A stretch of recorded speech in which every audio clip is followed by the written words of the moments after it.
Hello. You're probably here because your brakes are doing something that you don't like. Or maybe you just love hearing me talk. We'll never know. Squeaking. Grinding. Maybe your car starts vibrating when you hit the brakes. Or pulls left. Or right. Well, you're in luck. Because changing the brakes is easy to do once you know what you're doing.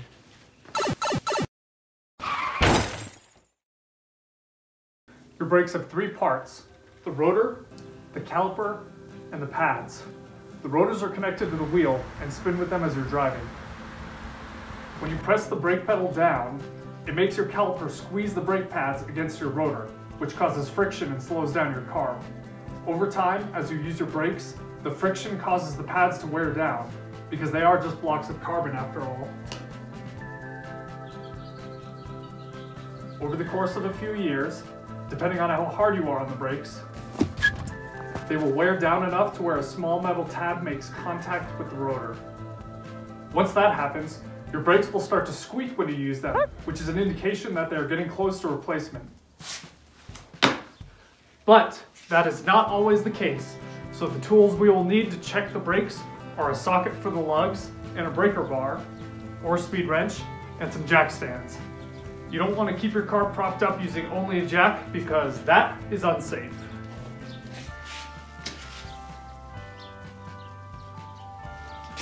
Let's pause here real fast.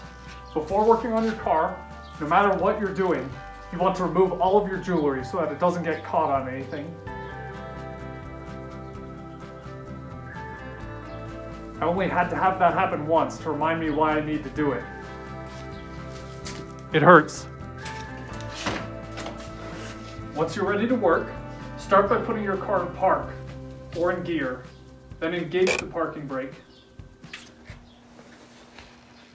Now before lifting the car up, you want all your lug nuts loosened by about one turn so that they can come off once it's off the ground. Otherwise you'll have a fun time spinning your wheels trying to get them off. These nuts are tightened down to over 100 pounds of torque, so it will take some effort to get them off. That's where the breaker bar comes in, since it makes it easier. Now that the nuts are loosened, but not unscrewed, you can find a good point to place the jack stands and raise the car up so that the wheels are off the ground. You don't need much height once the tire is clear, and having less height makes it easier to put the tire back on since it's heavy.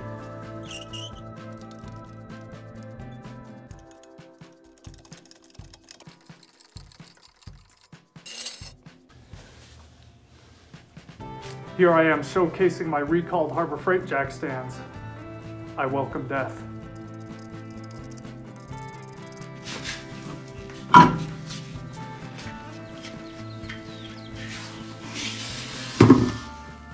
It's good to check your brake pads occasionally to see when they need to be replaced. Even if you don't think you need to check your brakes, if you hear them starting to squeak, you should pull your wheel off and look at how much pad is left. You can save yourself a lot of money by doing this. To simply check the pads, once the wheel is off, you can look into the opening on them and see the thickness of the pads. If the pads are low, and that's usually around 1 to 2 millimeters of thickness, basically you see that they're low, you don't have to measure them. Then it's time for you to replace them. This is also when you want to inspect your rotor too, now that you have a good view of it. Both sides of the rotor surface should be smooth and flat, without any ridges worn in it or rough spots. If your pads get too low, the metal backing on the pad will make contact with the rotor and grind into it, which is where that grinding sound comes from. And at that point, you need to replace your rotor. Alternatively, if you're driving down the road and you step on the brakes and the front end starts vibrating, that's a sign that one or both of your rotors are warped. What that means is that at some point your rotor's overheated and the surface deformed. It's equivalent to having a bent rim on a bicycle.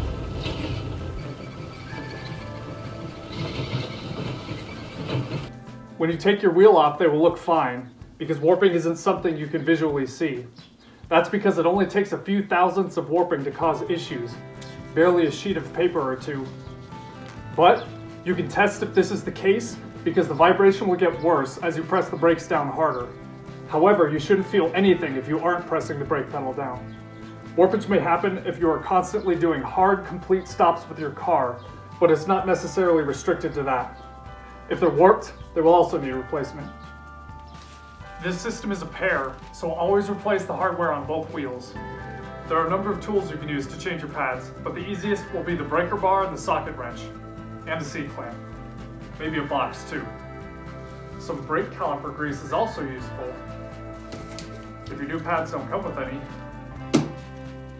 you start by finding the bolts holding the caliper on and undoing them. Be careful not to unscrew the wrong bolts because there may be more on it for different things. I'm assuming you will have two of them, one on top and bottom. You'll have to figure out what size the bolt is to get the right socket for it. Be careful because these will be on there pretty tight, so use the right size or risk stripping it. I like to turn the key to unlock the steering wheel. That way I can turn the wheel to get better access to the bolts. If you aren't replacing your rotors, try not to touch the rotor surface. Once both bolts are out, you can slowly wiggle it off the rotor.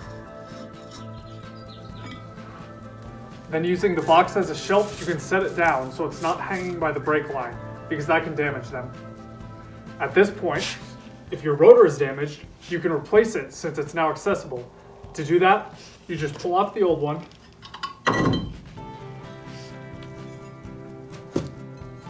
and put the new one on. You can see how dirty this one is from all the other videos that I used to demonstrate with. You will want to spray the new rotors with brake cleaner on both sides to get any oil off of it, and try your hardest not to touch the surface once it's clean. If your car is really old, they may be stuck, so you can force them off by using two screws threaded into these two holes on them. To slowly push it off the wheel hub by alternating between each screw, turning them one at a time. You can also take this moment to inspect your caliper. If your car pulls left or right when you step on the brakes, one of them may be stuck or not moving properly. These pins are where it slides, so if you see that the rubber cover is torn or other sliding components damaged, you may need to replace the caliper too. You can use your hands to pull it open and close to see how easy it slides. It should move in and out with little resistance. If everything checks out, your next step is to compress it back to the full open position. This may spill a little brake fluid out of your reservoir, so be careful, that way you don't make a mess. It does that because there's fluid in the piston, and compressing it pushes all the fluid back up into the reservoir. I like to take the cap off the reservoir so that it doesn't build resistance, or shoot brake fluid out of the vent cap at high speed, like my roommate's Tacoma. You will most likely need to remove your old pads before doing this because they'll be in the way. To do it, you take the C-clamp and place it inside so that it's resting on the piston with one end, or each piston individually if you have more than one on your caliper, and the caliper housing on the other end, and then turn the C-clamp so that it presses the piston all the way back open. This step is important because you won't be able to fit the caliper back on otherwise, and if you get brake fluid on anything, make sure you wipe it off because it will remove paint. Once that's done, now it's time to put the new pads on. On my car, all I have to do is remove them and place the new pads into the slots. I'm going to pause here again. Don't take this as exactly what you need to do to change your brake pads, because all cars are different when it comes to how the pads are installed. But don't be afraid, they are still easy to do once you know what pieces you need to remove and replace. To get this to work for you, all you need to do is look up how to disassemble your specific car's caliper to change the pads, and they'll show you what components go where. At the same time, the few small sections of your pads where it slides could use some brake caliper grease to assist with getting them to wear evenly. It's not absolutely necessary, but it helps prolong their life. But do not get any on the actual pads. Dry fit the pad into the caliper where it should go, and slide it in and out to see what surfaces the grease should go on. Use the minimum amount of grease necessary, and try not to touch the pad itself at any point. Use this video as your basic steps, so it's a matter of removing the wheel, removing the caliper, removing the brake pads, compressing the caliper open, and then replacing the pads with the new ones. And the pad replacement part is where it will differ for you. Once you have your new pads installed, you just reassemble it in the same way you took it apart. So you wiggle the caliper back onto the rotor. This might take a little effort, making sure not to touch the rotor.